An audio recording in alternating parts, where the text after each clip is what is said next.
Magandang hapon po. Hulikam sa Maynila ang maaksyong pag-corner ng mga pulis sa isang umano'y hold-upper sa jeep.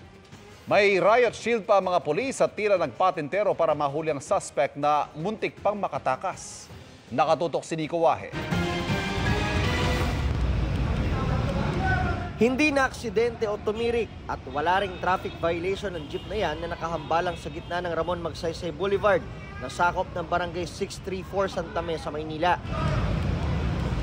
Ang loob kasi ng jeep may hold-upper na sinusubukang hulihin ng mga pulis. Makikita ang pinaliligiran ng mga pulis ang jeep. Isang pulis ang lumapit na naka-riot shield sa bintana ng jeep para sundutin ang suspect. Sabay batuta naman ng isang pulis. May pulis ring nakaabang sa tapat ng pinto ng jeep at tinututukan ng baril ang hold-upper. Pero sa rami na nakapalibot na pulis, nagawa pang makalabas ng suspect sa jeep.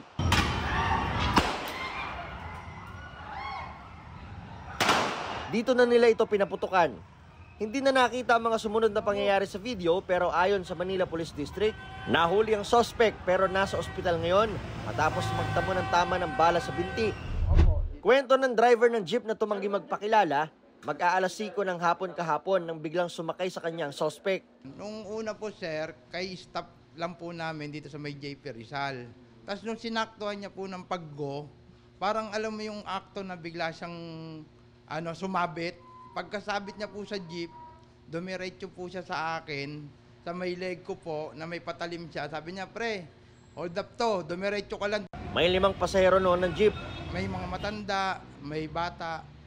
Tapos buti na lang sir, kasi naawa din po ako, nag-iiyakan na po sila dun sa istribo ko eh. Kasi sa akin lang po siya nakatutok. Sabi niya, diretso mo, diretso mo. Sabi ko, sige kuya, okay lang, didiretso ko lang, bibigay ko yung gusto mo. Wag mo lang kaming saktan. Sa 2 dekada raw ng pagmamaneho ng jeep ng biktima ay kabisado niya na itong kahabaan ng Ramon Magsaysay Boulevard dito sa Santa Mesa, Maynila. Kaya naman nang ma-hold up, hindi raw siya nataranta at alam niya ang kanyang gagawin. Ibinilagbag ang jeep sa U-turn slot na ito kung saan may police station. Ayon sa MPD, nang uunday ng patalim ang suspect noong hinuhuli nila ito. Kaya nang sumubok na tumakas ay binaril na ng isang pulis sa binti. Inaalam pa ang pagkakakilala ng suspect. Wala kasi itong maipakitang ID at ayaw rin magsalita. Nakuha sa suspect ang kitchen knife na gamit sa pang-hold up. Para sa GMA Integrated News, Nico Wahe, nakatutok, 24 oras. Mula na maranasan ng sistema ng PUV modernization, pabor daw sa programa ang ilang driver ng modernized jeepney dahil sa mga benepisyo at siguradong kita. Ayon naman sa LTFRB, pwede pang bumiyahe ang mga tradisyonal na jeepney basta hindi pa kakarag-karag at nakapag-consolidate na. Nakatutok si Von Aquino. 3 taon ding tsuper ng ordinary jeepney si Nelson Kalungsod bago naging driver ng modernized jeep na biyaheng Kogyo-Cubao. Kung papipiliin, mas gusto niya ang sistema ng Public Utility Vehicle Modernization Program o PUVMP kung saan miyembro na sila ng kooperatiba. Hindi naman po masyadong malaki yung diferensya. Nakaganda lang nito, yung mayroon kang benepisyo. Mas gusto kong ganitong buhay na hindi ka masyadong yung parang ngarag naghahabol na baka hindi ako kikita. 8,600 pesos per day raw ang kota nila. Pero kapag nalampasan ito, may overtime pay na sila. Sa dagsa ng pasahero ng Christmas season, 25,000 pesos daw ang take-home pay niya. Maging si Daniel Alcober na dating UV Express driver, mas okay raw ang kita niya sa minamanehong modernized jeep. Sa UV, ikot ka ng ikot. Dito, ayan, nakapila kami. May pila dito. Well, okay dito. Ang mga PUV drivers na hindi pa nakakasali sa mga kooperatiba, tutulungan naman daw ng Office of Transportation Cooperatives. Sa mga drivers, before the end of December, nag-contact na po yung opisina namin sa mga cooperatives nationwide. Not only cooperatives, nag-contact na rin kami sa mga Federation of Cooperatives and we already relayed to them our concern that the drivers of these operators na hindi nag-consolidate, baka pwede nating pwede niyong kunin para mabigyan ng trabaho. 100% po ay tutulong sa mga nakausap ko. Ayon sa Land Transportation Franchising and Regulatory Board, ang mga nakapag-consolidate na may lumang traditional na unit ng jeepney, pwede pa rin namang bumiyahe pero Habang nandoon pa at napatunayan natin na roadworthy pa yan, doon sa consolidated units or sa consolidated entity, magkakaroon pa po sila ng kaukulang taon para i-operate yung lumang unit. Pero meron po siyang timeline na after 27 months, most likely, all the units would have been converted or replaced by a new and modernized. Isinusulong naman ni Senator Francis Tolentino na sa pag-arangkada ng PUV modernization, panatilihin sana ang iconic jeepney design dahil bahagi na raw ito ng ating kasaysayan, kultura at tradisyon. Para sa GMA Integrated News, Von Aquino, nakatutok, 24 oras. Lumagda ng kasunduan ng Pilipinas at Germany na magbubukas ng trabaho at oportunidad sa mga Pinoy skilled worker. Ang magandang balita, hindi lang trabaho ang alok nila, kundi pati scholarship para sa mga manggagawa. Nakatutok, si JP Soriano.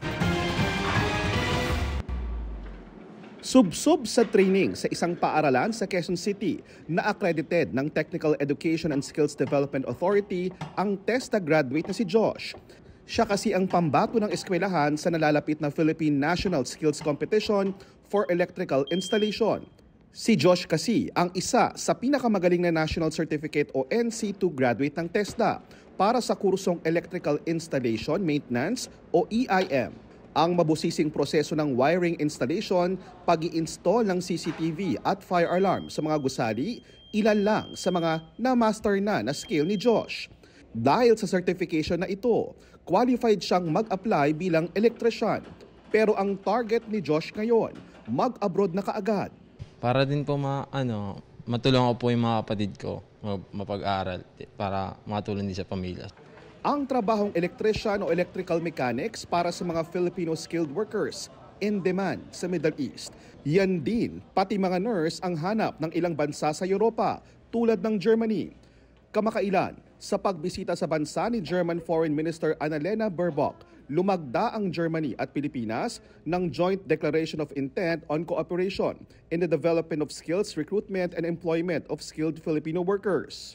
Nag-agree yung Germany and yung Philippines to reaffirm their intention to support and conclude the Memorandum of Agreement on the placement of Filipino skilled workers in technical professions such as electrical engineering and electrical mechanics between, of course, Germany and the Philippines. Another opportunity para dun sa mga graduates natin. So, hindi lang iisang area yung pwede lang pag-apply like sa Germany.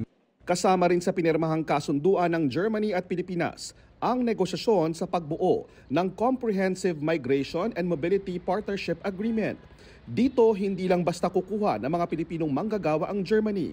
Tutulong din sila sa pagbibigay ng scholarship at pagtitiyak na hindi kukulangin o mauubusan ng mga manggagawa sa Pilipinas. Nagkasundo yung Germany at Pilipinas na mag-focus sa sustainable type of recruitment kung saan titignan natin kung paano sila makakatulong in making sure na yung shortage din sa Pilipinas when it comes to our local demands will be addressed. Sa ilalim ng Triple Win Agreement ng Germany, nurse pa lang ang pinapadala ng Pilipinas. Pero abangan daw ang announcement mula sa DMW kaugnay sa mga skilled workers. Muli namang paalala ng DMW sa publiko, huwag papatulan ang mga trabaho abroad na inaalok sa social media at mag-ingat sa mga illegal recruiters. Para sa GMA Integrated News, JP Soriano, nakatutok 24 oras. Dapat daw magkaroon ng united stand o nagkakaisang posisyon ng Senado tungkol sa charter change ayon kay Senador Francis Tolentino. Umaasa siyang mas maupuan ng Senado ang usaping ito sa pagbubukas ng kanilang sesyon sa January 22. Nitong Miyerkules nag-meeting daw siya at 15 pang senador at tumagal ng 4 na oras ang pagtalakay nila sa anyay pressing urgent concerns. Napag-usapan daw nila ang tungkol sa umano'y pangarap ng lagda para sa charter change kapalit ng ayuda. Sabi naman ni Senate Majority Leader Joel Villanueva, united o nagkakaisang Senado tungkol sa Chacha, pero hindi niya tinukoy kung pabor o tutol sila rito. Nasa Iran na at maayos ang lagay ng 18 Pinoy na tripulante ng oil tanker na inagaw ng Iranian Navy sa Gulf of Oman.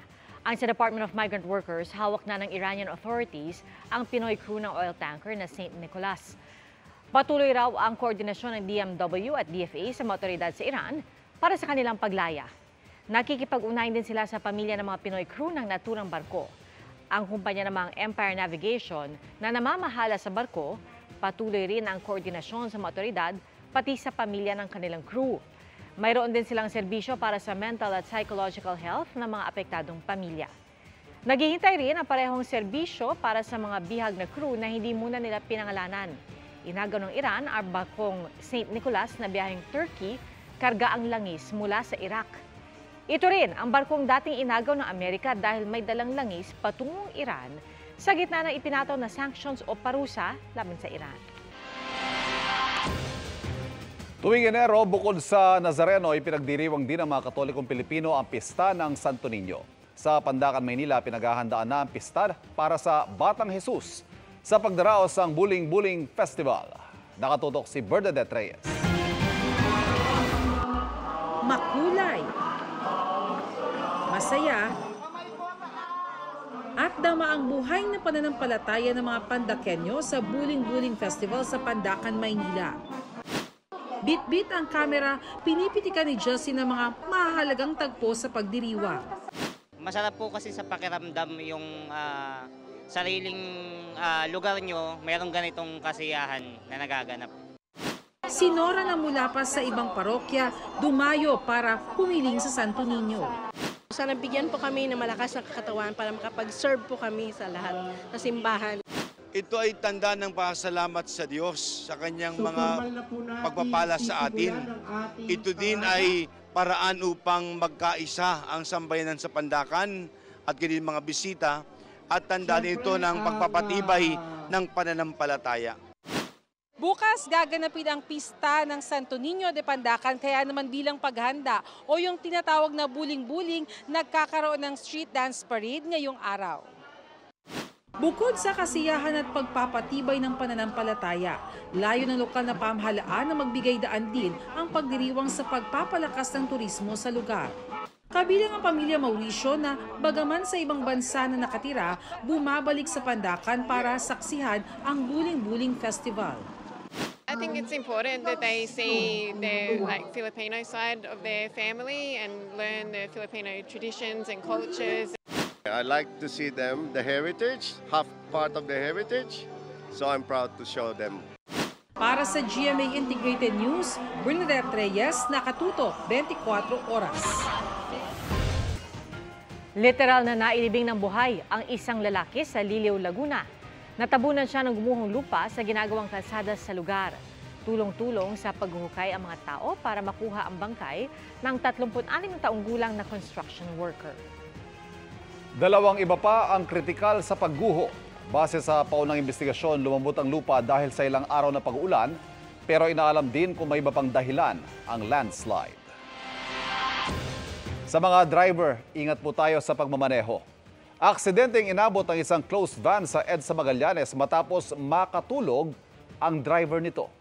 Nakatutok si Nico Wahe. Sa Santa Rosa, Laguna sana ang biyahe ng closed van na ito, pero hindi na ito umabot matapos sumampas sa gitna ng junction sa EDSA Magallanes southbound madaling araw kanina. Wasak ang harapang bahagi ng van. Maging concrete barrier at signage sa junction, nasira rin. Pag-amin ng driver ng van na si Noli, nakatulog siya. Alam ko gising talaga ako, sir. Pag naalimpungatan ako, pagtingin ko, nasa harapan ko na. Pag preno ko, wala, hindi na kinaya ng preno. Aniya, galing siyang Santa Maria, Bulacan para kunin ng mga ide-deliver ng mga parcel. Wala ko ba kayo tulog, sir? May tulog, meron naman, sir. May pahinga naman. Nakapagpahinga naman po. Talagang inabot lang po talaga ng antok, sir. Walang kasamang pahinante si Biaculo. Nagdulot ng bahagyang pagbigat ng trapiko ang aksidente. Nagdulot din ng pagkalito sa mga motorista ang pagkawasak ng signage. Hindi alam ng ilang motorista kung saan ang pa-SLEX at saan ang padiretso ng Pasay. Alas 6 na ng umaga nang mato ng MMDA ang aksidenteng van. Para sa GMA Integrated News, Nico Wahe, nakatutok 24 oras. Balik Bangko Sentral ng Pilipinas, si dating Finance Secretary Benjamin Diokno. Formal na siyang nanumpa bilang miyembro ng Monetary Board na siyang naglalatag ng polisiya tungkol sa pananalapi ng bansa. Si Diokno ang Central Bank Governor noong 2019 hanggang 2022.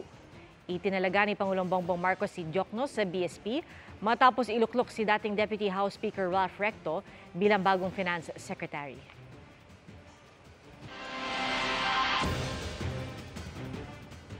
Inalmahan ng China ang anilay paggamit ng Pilipinas ng external force para magsimula ng gulo sa South China Sea. Kasunod yan ang joint patrol ng Pilipinas at US Indo-Pacific Command kamakailan. Ayon sa Chinese Ministry of National Defense, lalala lamang ang tensyon at mababaliwala ang kapayapaan at katatagan sa rehiyon. Panawagan nila sa Pilipinas, tigilan na ang anilay speculative at adventurous mindset, pati ang umano'y irresponsableng pagpapalaki sa sitwasyon. Bago yan, sinabi ng China na wala umanong karapatan ng mga non-regional country na makialam sa anilay maritime dispute ng China at Pilipinas. Reaksyon naman yan sa pahayag ng German Foreign Minister nang nababahala sila sa nangyayaring gusot sa South China Sea. Sabi ng China, handa silang solusyonan ang mga issue sa pamamagitan ng dialogo at konsultasyon. Git naman ng Department of Foreign Affairs ang maritime activity ng Pilipinas at Amerika at bahagi ng Mutual Defense Treaty ng dalawang bansa para sa pagpapalakas ng kanilang alyansa. Ginawa rin ang aktibidad sa loob ng Exclusive Economic Zone ng Pilipinas at naayon din sa international law.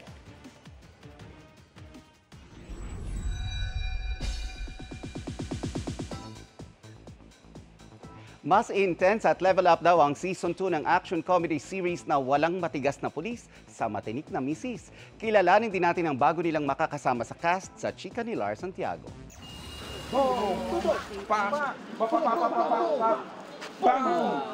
Sobrang hands-on daw si Senator Bong Revilla sa paggawa ng Season 2 ng weekly action comedy series niyang Walang Matigas na Pulis sa Matinik na Misis. Gusto raw niyang talagang mahigitan ang mga ipinakita nilang eksena sa Season 1. Itong Season 2, talagang kailangan mas maganda, mas masaya, mas ma-action, mas lovable para sa buong pamilya at may mapupulutang aral. Pinagmamalaki ni Bong ang mas malalaking action scenes nila sa bagong season. Makikita mo naman sa mga action scenes, no? Yung mga sabugan-sabugan dito. Yung hindi nila nakikita sa telebisyon, dito ginawa natin. Kaya nilagay natin yung pelikula sa telebisyon. Pati nga raw kwento at ang comedy, nag-level up. Dapat daw abangan ang mangyayari sa kwento ng karakter ni Bong na si Tolume at sa misis nitong si Gloria na ginagampanan naman ni Beauty Gonzales. Matutwist yung mga istorya at mababaliktad na parang si Gloria yung naging pulis no? So alamin niyo kung bakit. Ang galing talaga ni Beauty Gonzales sa pagganap bilang Gloria. Present pa rin ang mga artistang kinagiliwan sa Season 1 tulad ni Max Collins, E.R. Ejercito at Nino Mulak. May mga bago ring makakasama tulad ni E.J. Falcon na very happy sa unang project niya sa GMA. Very proud na maka-work po si Senator Bong. And looking forward pa ako sa mga eksena namin together na ang daming mga fight scenes and medyo angasan kami ng angasan eh. R. Santiago, updated sa showbiz happening. Inihulog na lang sa bangin sa Tino Ifugao ang toneladang repolyo na yan. Ayon sa magsasakang si Brent Orlando Polano, inalok daw nila ang mga repolyo sa trading post sa La Trinidad, Benguet pero wala raw bumili. Nasa 30 hanggang 50,000 pesos daw ang kanilang lugi. At ito raw ang unang beses na nagtapon sila ng mga inaning repolyo dahil hindi na maibenta. Hindi tulad sa Ifugao, wala namang nasayang sa mga repolyo sa Benguet na ipinamahagi sa Quezon City. Libre po na ipinamigay ng isang foundation at ng LGU ang halos 5 toneladang repolyo na yan sa mga barangay, simbahan at feeding centers. Ayon sa Quezon City Food Security Task Force, binili raw ito ng foundation para matulungan at hindi malugi ang mga magsasaka. Malaking tulong yan lalo't sa ibang pamilihan gaya sa Mega Q-Mart, tumaas ang presyo ng gulay Tagalog dahil sa paghina ng ani ayon sa ilang nagtitinda. Hindi lang pala pagiging love scammer umano ang asunto ng isang lalaking naaresto sa Pampanga. Hinahanap din pala siya sa Baguio dahil ng estafa umano sa bake shop kung saan siya ang manager. Nakatutok si John Consulta, exclusive. Paglabas ng bahay ni Jeffrey Obelio sa Mabalacat, Pampanga, agad siyang nilapitan ng mga intelligence operatives ng Regional Special Operations Group ng NCR Police at inaresto siya sa bisa ng warrant of arrest. Ito ay na-arrest sa salang qualified theft na. Si Obelio ay wanted sa Baguio City dahil sa umano'y hindi niya pagdirimit sa kita ng pinagtatrabahuang bakery. Bakery manager siya sa isang sikat na bakery sa Baguio City. Pinagkatiwalaan siya ng may-ari at sa naging manager siya. Yung sales niya ng 5 months, hindi niya niremate. Almost 1.2 million yung nakuha niya. NCRPO ang nag-operate sa paghuli dahil may hiwalay pang reklamo sa Quezon City laban sa suspect na may kinalaman naman sa love scam. Nambibiktima raw siya ng mga membro ng LGBT community at mayayamang byuda. Front niya lang yung pagiging manager. Ang binibiktima niya talaga yung mga LGBT na vulnerable. Kinukuhaan niya ng mga pera, alahas at yung kondo. Pag nagtratrust na sa kanya is nililimas niya yung mga gamit. Marami siyang biktima mula Cordillera hanggang Central Luzon. Pati dito sa NCR may mga karelasyon siya na pinagdanakawan niya rin dito sa Quezon City. Kinuha na ng Baguio City Police ang suspect at dinala na sa Baguio City para harapin ang kanyang mga kaso. Wala pa ring pahayag ang suspect.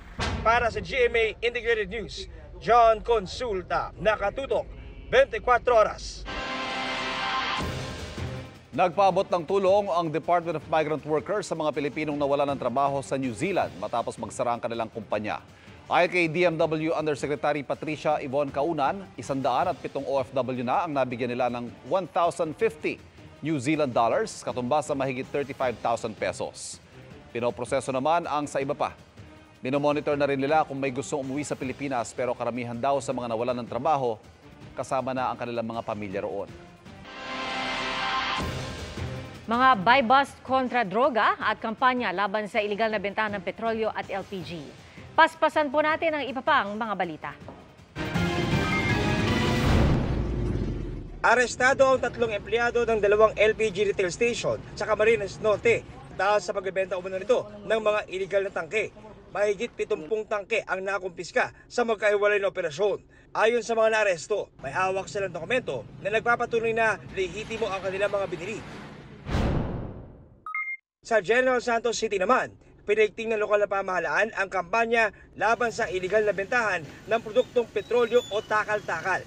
Layo nitong matiyak ang kaligtasan ng publiko dahil posible magdulot ng peligro ang mga binibentang langis sa ganitong paraan.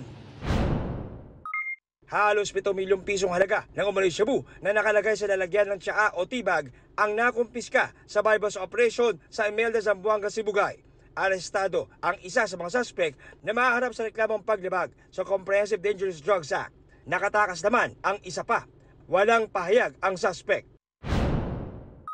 Sa Zamboanga City naman, nasa 4 na kilo ng hininalang shabu ang nasabat sa operasyon sa Barangay Calarian. Arestado ang 4 na suspect na maharap sa reklamong paglabag sa Comprehensive Dangerous Drugs Act. Wala silang pahayag. Para sa GMA Integrated News, John Consulta, nakatutok 24 oras. Laganap pa rin ang pamimeke ng ilang dokumento sa bansa ayon sa Bureau of Immigration. Kabilang dyan ang mga peking birth at marriage certificates na ginagamit pa sa visa application. May mga peke ring pasaporte, visa at immigration stamps. Mahigit 200 peking dokumento raw ang nakita ng kanilang anti-fraud section itong nakaraang taon lang. Karamihan daw dito ipinagawa sa mga fixer. Babala ng immigration, may makabagong equipment sila para ma-detect kung totoo o hindi ang mga ipinapasang dokumento. Bago po ang masayang selebrasyon ng sinulog ng mga Cebuano, sinimula na ngayong araw ang malalaking cultural activities gaya ng street dancing ritual showdown o sinulog sa Dakbayan. At mula sa Cebu City, nakatutok live si Fe Marie Dumabok ng GMA Regional TV, Balitang Bisdak. Fe? Tiya, isang linggo pa lang bago ang piyesta ng Senyor Santo Niño pero ramdam na dito sa Cebu City ang festive mood.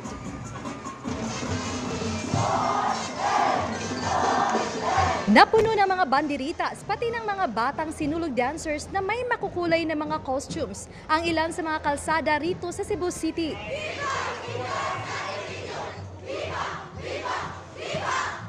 Eksakto alas 2 ngayong hapon, sinimula ng street dancing ng kalahok ng Sinulog sa Dakbayan. Pumarada sila mula sa Imus Avenue papunta sa Cebu City Sports Center. May 12 contingents ng mga batang nasa elementarya at high school ang lumahok sa Sinulog sa Dakbayan ngayong taon. Nire-represent nila ang kanilang barangay sa lungsod ng Cebu. Sumali rin ang isang paaralan sa Karatig lungsod, ang Tribo Divino Hanon ng Talisay City. Kahit makulimlim ang panahon at may panakanakang pag-ulan, marami pa ring nag-aabang at nanood sa street dancing. Ang tatay na ito at kanyang anak na PWD, alas 12 pa lang ng tanghali, nakapwesto na rito sa sidewalk. Nakaugalian na raw nilang taon-taon inaabangan ng mga street dancing. At para makaiwas sa siksikan, kinakailangan mauna na sila sa pwesto. Panata rin daw nila ito sa Santo Niño. Gagawin ang ritual showdown sa loob ng Cebu City Sports Center kung saan umaga pa lang puno na ng gustong makasaksi. May bayad na 100 pesos na entrance fee. Para mapanatili naman ang kaayusan, makikita ang puwersa ng kapulisan, military, BFP at iba pang force multiplier sa daan at lalo na sa mga corner ng pinagdarausan ng Sinulog sa Dakbayan o Sinulog ng Lungsod. May isang bus na ginagawang mobile detention cell o holding area ng mga lumabag sa ordinansa tulad ng pagtatapon ng basura kung saan-saan. Iyan, natapos na sa kanilang 12 contingent sa kanilang pagpapakitang gilas sa ritual showdown at ngayon kasalukuyang ginagawa ang announcement of winners. Bukas naman inaasahan ang pagdagsa pa rin ng mga tao para sa Sinulog sa lalawigan o probinsya kung saan ilan sa mga senador ang di umano'y dadalo at makikisaksi. At yan ang latest mula dito sa Cebu City. Balik sa inyo dyan, Pia. Pete Senyor at daghang salamat. Femari Dumabok ng GMA Regional TV, Balitang Bisda. Balita mula sa Amerika, patay po ang mag-asawang Phil-Am matapos na salpukin ng pickup truck ang sinasakyan nilang SUV. Batay sa investigasyon, hinahabol ng mga pulis ang isang nag-counterflow na pickup dahil carnap pala. Doon na nito nabangga ang sasakyan ng mag-asawang Ryan at Jen Ambrosio. Sa lakas ng impact, nawasak ang SUV. Dead on the spot ang mag-asawa. Patong-patong na reklamo ang isasampa sa suspect na nasa ospital ngayon. Naglunsad naman ng online fundraising ang mga kaanak at kaibigan ng mag-asawa para masuportahan ang 6 na anak nilang naulila na nasa 2 hanggang 9 na taong gulang lamang. Sa gitna po ng outbreak ng gastroenteritis sa Baguio City, nagpositibo sa coliform ang water sample mula sa 18 establishmento roon. Nakuha ang mga water sample na yan sa food establishments, water refilling stations, pati na sa ilang bahay at paaralan. Ang isa sa mga sinuring establishmento nakitaan ng fecal coliform. Ayon sa City Health Officer, patuloy ang pagsusuri sa mga nakuhang water sample maging sa mga deep well ng water district ng lungsod. Sa ngayon, umakyat na sa mahigit 3,000 ang mga tinamaan ng diarrhea. Binalaan naman ng lokal na pamahalaan ang mga negosyanteng magsasamantala sa presyo ng purified water. Panawagan ng City LGU, i-report sa DTI ang sinumang magtataas presyo ng purified water doon. Dinagyang 2024 is on na rin. Opisyal na binuksan ang Dinagyang Festival sa Iloilo City. Sa pagsisimula ng pagdiriwang, 8 tribo nagtagisan sa Dinagyang Tribes Competition. Nagagandahan naman ang mga pumaradang kandidata ng Miss Iloilo 2024. Mahigpit din ang seguridad sa lugar. Sa Kalibo, Aklan, ipapatupad ang gun ban para sa kaligtasan ng mga dadalo sa Ati-Atihan Festival. Magsisimula yan sa Lunes, January 15 at tatagal hanggang January 21. Nasa 2,000 pulis naman ang dineploy para magbantay sa Ati-Atihan Festival. Naka-heightened alert na rin ang kapulisan ng Region 6. Binalibag, sinuntok at tinadyak ang isang buntis na kambing sa San Quintin, Abra. Nagtawanan pa ang mga lalaki habang nagbi-video ng ginawa nilang pananakit na ipinost din nila sa social media. Ligtas ang kambing pero nanghihina pa raw. Inireklamo ang 3 sa barangay at inirekomenda silang ipa-drug test. Humingi naman ng tawad ang mga suspect at sinabing lasing sila at tapagtripan lamang ang kambing. Ayon sa Animal Kingdom Foundation, animal cruelty at abuse ang ginawa sa kambing na sa ilalim ng Animal Welfare Act ay may parusang kulong hanggang 1 taon at multang 30,000 pesos. Ika nga na marami ngayon, let's heal our inner child. Kung saan malayo mo nang nabibili ang mga bagay na hindi mo mabili noon. Pero payo ng mga eksperto, wala namang masama dyan. Pero maghinay-hinay lang din tayo sa paggastos. Nakatutok si Bon Aquino. Microphone at iba pang gadgets, 60,000 pesos. Musical instruments, 31,000 pesos. Stuffed toys, 5,000 pesos. Ang pet na si Hope at mga gamit nito, 16,000 pesos. Ang mga ito pinangarap lang daw noon ng 27-year-old singer at songwriter na si Crizzy Clamor. Pero ngayon nabili na niya gamit ang kanyang mga naipong pera.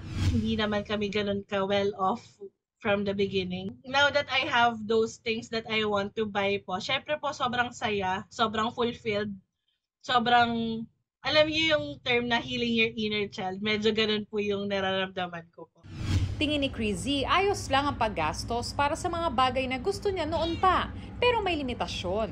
As long as hindi mo siya prioritize over dun sa mga bills, sa mga basic necessities. Ayon sa isang psychiatrist, ang konsepto ng healing our inner child ay pagtupad sa mga bagay na hindi natin nagawa noon. Maaari rin daw itong pagtanggap sa nakaraan. Pag nakaya mo na yon at natupad mo yung pangarap mo, di ba you feel happy about it? It's not actually just material things, it's more of your accomplishments. Pagdating naman sa paggastos, payo ng NEDA. You have to moderate your wants, so that the needs of the others will be met. Para sa GMA Integrated News, Bon Aquino, nakatutok, 24 oras. Mga kapuso, asahan po ang pag-ulan sa ilang bahagi ng bansa bukas. Base sa rainfall forecast ng Metro Weather, uulanin ang ilang bahagi ng Luzon. Posible rin makaranas ng light to moderate rain sa Visayas. At sa Mindanao naman, asahan ng malalakas na ulan, lalo na sa eastern section. Magandang panahon naman ang posibleng maranasan sa Metro Manila pero hindi inaalis ang posibilidad ng pag-ulan. Samantala, makakapekto pa rin sa bansa ang hanging amihan at shear line. Magdadala yan ng maulap na kalangitan na may kalat-kalat na ulan sa ilang panig ng bansa.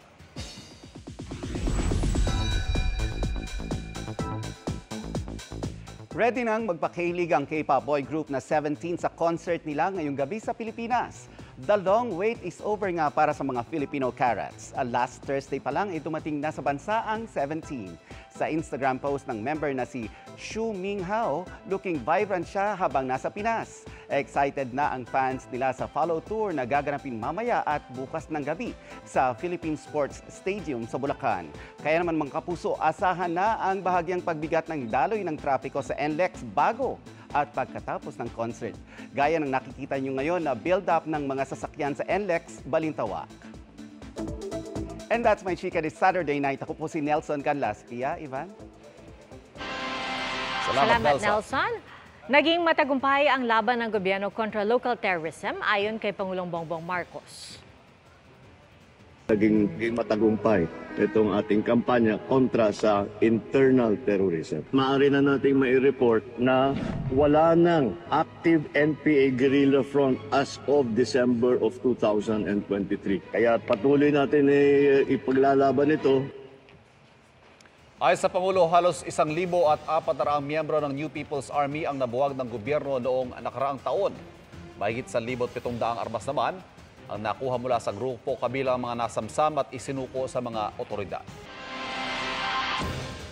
At yan po ang mga balita ngayong Sabado para sa mas malaking misyon at mas malawak na paglilingkod sa bayan. Ako po si Pia Arcangel. Ako po si Ivan Mayrina mula sa GMA Integrated News, ang News Authority ng Pilipino. Nakatuto kami 24 oras.